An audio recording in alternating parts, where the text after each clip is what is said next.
Coming up, bad behavior. American University's neighbors are complaining about students partying. Find out what the university is going to do about it and why students aren't happy. Plus, Georgetown students are protesting. They want the university to offer contraception, but the university says no, it's a Catholic campus. We've got the controversy. District Wire News starts right now.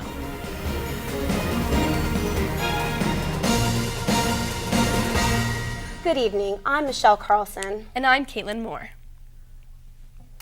Just when American University students thought their housing woes were over, they're in for another surprise.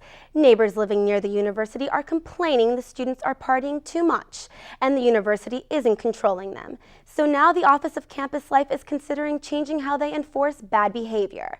Students living off campus may soon have to follow strict conduct rules. Savannah Grayville explains.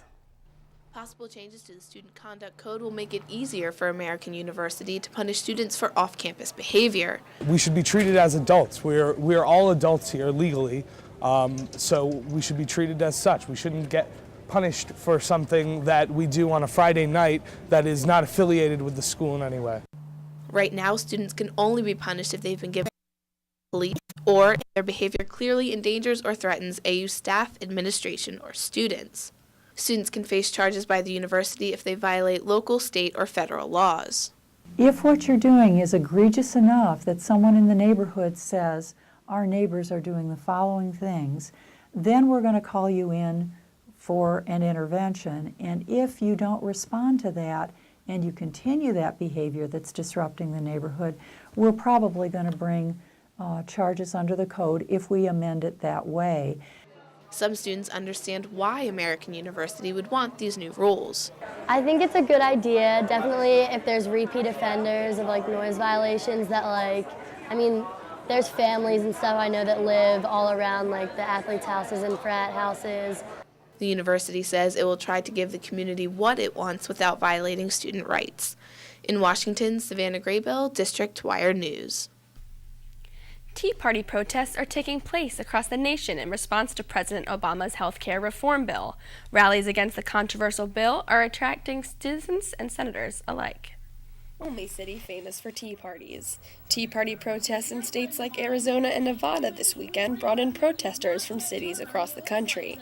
Famous speakers such as former Governor Sarah Palin and Senator John McCain spoke to the crowds. McCain admits Republicans made mistakes in the past, but that they are now ready to take back the vote in November. We blew it when we didn't pay for the programs that we sponsored. We've learned our lesson, my friends. We will stop the earmarking. We will stop the corruption. We will stop the corruptive practices which have caused the American people to lose faith. Palin says she believes that the problems lie within Washington. We know that Harry Reid and his buddies in Washington, the Obama-Pelosi-Reid gang, we know they've got it the wrong way to try to solve these problems. They're going about it the wrong way. It's like common sense conservatives in D.C., it's becoming an endangered species. Senators who voted in favor of health care reform are facing problems of their own from angry citizens. There have been reports of bricks thrown through senators' windows, and some people have left threatening voicemails. You're going to have to look over your shoulder because people in your district hate your face. McCain discourages angry protesters from resorting to violence. I think that we've got to urge everybody to be respectful. Which I'm still going to get a permit anyway. More Tea Party protests are planned in cities throughout the United States. The rally is planned to hit D.C. on April 15th, Tax Day. President Obama's new health care reform could make it harder for you to find a doctor. According to the Kaiser Family Foundation, primary care physicians are already short in supply, and Obama's health care overhaul will bring millions more to the lacking sector. In fact, 65 million people already live in areas with a shortage. Many hope to ease the strain by changing traditional doctor's visits into a medical home model. The medical home model is a team of doctor-led nurses, physician assistants, and disease educators.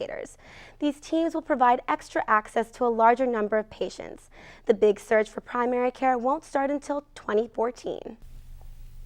The White House is expanding the housing aid program by $14 billion. The plan is aimed at helping jobless homeowners in states struggling with high foreclosure rates. Lucy Strange has the story. The White House has a new aid program that could allow homeowners to remove 115% of their total mortgage debt. Real estate specialist Peter Chinloy of American University says the program is a good start, but the scope is too limited. The problem is what it might do to other houses in the neighborhood. What we're doing is we're targeting a government program to affect a very small percentage of the households in the first place. So that's the problem. It's focused very much on people who are in danger of losing their homes through foreclosure. Loan modification will give temporary assistance to jobless workers for anywhere from 3 to 6 months. The two parts of the modifications are you might be able to get a lower interest rate than the interest rate you have. That's one part of it. Another part of it is that the size of the loan can be reduced. And then the third part of it is there's typically a limit on the percentage of your income that you can use for payment of housing costs. Often it's 30% of your income. The plan will also allow mortgage investors holding second liens to get money back by refinancing with the Federal Housing Administration. One aspect that probably won't happen right away but will have to be investigated in the future is to look at making at least part of the loan recourse. And so that part of it might follow people around, and so they wouldn't have the same incentive to abandon or even destroy the house if they get into trouble. While the move is drawing criticism from both sides of the aisles, struggling homeowners in states where the unemployment rate has reached 12% will be sure to welcome the move. For District Wire News in Washington, D.C., I'm Lucy Strange. For the first time, the American University Founders Day Ball was canceled. To add to the drama, the student government vice president was suspended. Amanda Simmons is in the studio for more on the story. Thanks, Michelle. The gloomy weather matches the attitude of many AU students as the annual Founders Day Ball was canceled Sunday night. Even with the suspension of the student government vice president, we're hoping to have a successful event before the school year ends. The cancellation of the Founders Day Ball brought up many questions from the American University student body. What happened? Why was the student government vice president suspended? And is the university going to do anything to make up for it? Alex Prescott, the student government vice president, talks about what went wrong. Founders Day was originally postponed in February due to the snow.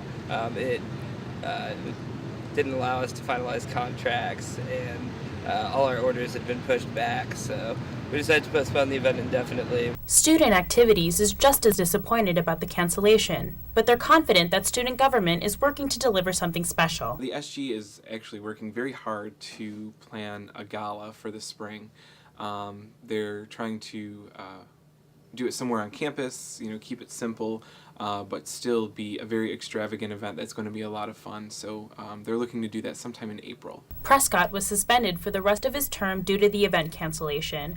However, he doesn't plan on backing down quietly. I'm currently looking into challenging the process, either through student activities or the judicial board, so they can rule on how constitutional the process was and if I received due process and fair chance. Still, the most disappointed students seem to be the freshmen. I feel like I really missed out on that as a freshman. I know that previous classes have really enjoyed it, and I don't think it's fair for my class to not be able to participate in an event, especially I would like to know a lot about American University. I pay $50,000 to go here, and I would like a ball to go to.